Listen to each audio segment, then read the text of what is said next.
Welcome to this new video. Today we will talk about an event that profoundly shook the Catholic Church, the excommunication of Monsignor Carlo Maria Viganò. From apostolic nuncio to controversial figure, Viganò was at the center of controversies and conflicts within the Church, culminating in accusations of schism and harsh criticism of the Pope. The Vatican therefore declared the Lesiae Sententiae excommunication of Monsignor Carlo Maria Viganò, accused of schism. The Dicastery for the Doctrine of the Faith, formerly the Holy Office, stated that his public statements are well known, from which emerges his refusal to recognize the Pope, his policies, to maintain communion with his authority, and to accept the legitimacy and authority of the Second Vatican Ecumenical Council. This department met a few days ago to conclude the extrajudicial criminal trial. A few days ago, on his X profile, Viganò returned to discussing his legal situation. He wrote, "I do not recognize the authority of the court that claims to judge me, nor of its prefect, nor of whoever appointed him. This decision of mine, although very painful, is not the result of a rash action or a rebellious spirit, but is guided by the moral necessity which, as bishop, obliges me in conscience to bear witness to the truth. Monsignor Viganò is now prohibited from celebrating Mass and other sacraments, receiving the sacraments, administering sacramentals, and conducting other liturgical worship ceremonies, actively participating in celebrations, holding ecclesiastical roles or ministries, and carrying out government acts." The Vatican media highlight that excommunication is in any case a medicinal punishment that invites repentance, always leaving the door open for a return to communion. However, the former Monsignor has already declared that he will continue to celebrate and ask for donations. Viganò had not shown up at the convocation of the former Holy Office on June 20th, where he was accused of schism, and had declared that he considered the accusations made against him an honor. The former apostolic nuncio to the United States from 2011 to 2016 had repeatedly criticized Pope Francis, going so far as to ask for his resignation. His legal case began due to his public statements, from which emerges a denial of the essential elements to maintain communion with the Catholic Church.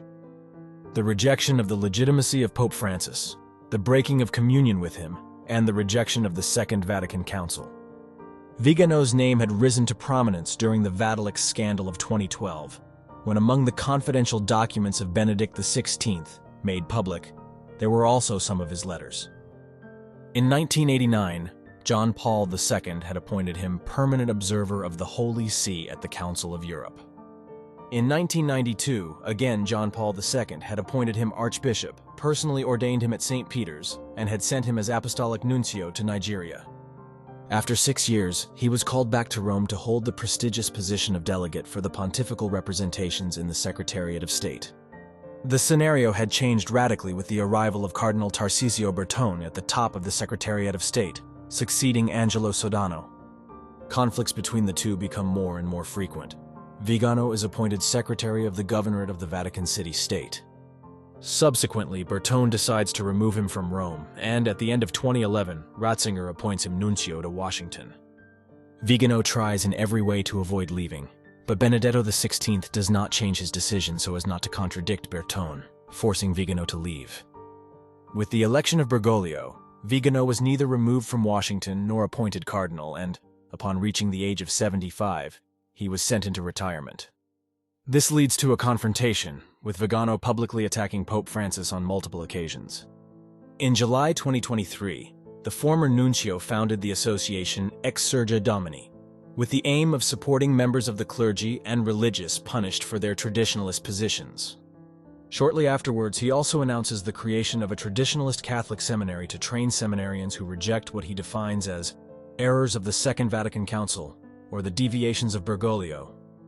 The Collegium Traditionis will be, as stated on the website, a structure of shared clerical life intended for clerics and religious victims of the Bergoglian purges.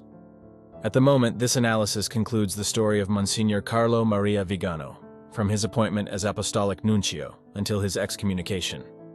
A path marked by conflicts within the Church, accusations of schism, and public attacks on the Pope.